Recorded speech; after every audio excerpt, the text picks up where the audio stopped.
Coba ingat-ingat berapa jam waktu yang lu habiskan hanya untuk menonton kesuksesan orang lain di layar 6 inci lu itu. Kamu lihat mereka liburan di Bali, pamer saldo rekening, atau sekedar hidup yang kelihatannya sempurna. Dan jujur, lu pasti ngerasain sakit kan di dada lu. Lu mikir, kapan ya gua bisa seperti itu? Kok gua gini-gini aja?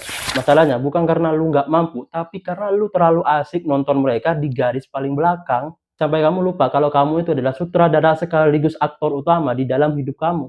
Kamu terlalu fokus sama kemenangan mereka tanpa kamu sadari hidup kamu tuh lagi terbengkalai di pojokan. Di video ini gua nggak bakal bikin kata-kata mutiara yang hanya bertahan 5 menit, 3 menit kemudian lu loyo lagi. Tapi kita bakal bedah kenyataan pahit. Kenapa lu stuck di situ-situ aja? Dan dalam 30 hari ke depan lu bisa ngontrol hidup lu dan masa depan lu. Banyak orang bilang gua mau sukses, tapi lu nggak bisa pindah dari kasur lu yang jelek itu. Mereka bilang gua mau kaya, tapi setiap ada waktu luang, lu malah main game, malah scroll TikTok. Zona nyaman itu tempat paling berbahaya karena di sana rasanya tuh hangat, tapi nggak ada satu hal hebat yang bakal tumbuh di situ. Lu tahu kenapa lu takut mulai selama ini? Karena lu takut kehilangan kenyamanan yang lu punya saat ini.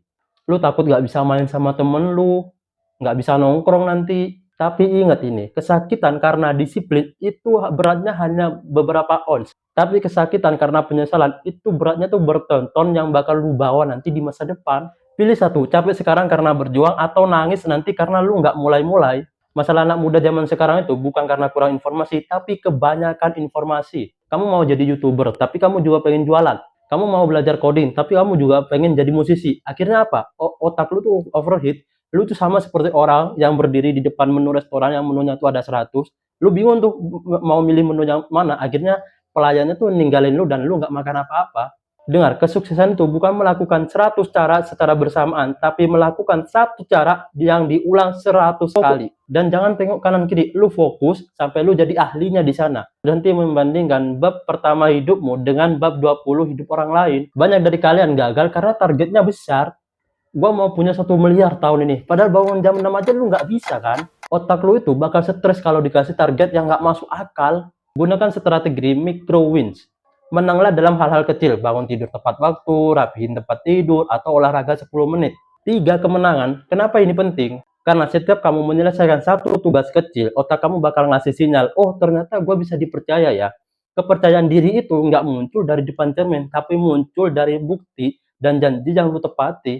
Teman-teman, waktu itu adalah satu-satunya aset yang nggak bakal bisa kamu beli lagi.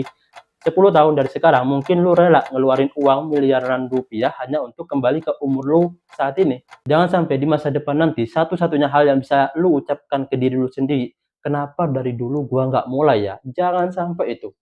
Jangan biarkan rasa takut jadi penghalang. Rasa takut itu seperti alarm, dia tuh mau ngasih tahu lu kalau di depan tuh ada sesuatu yang penting.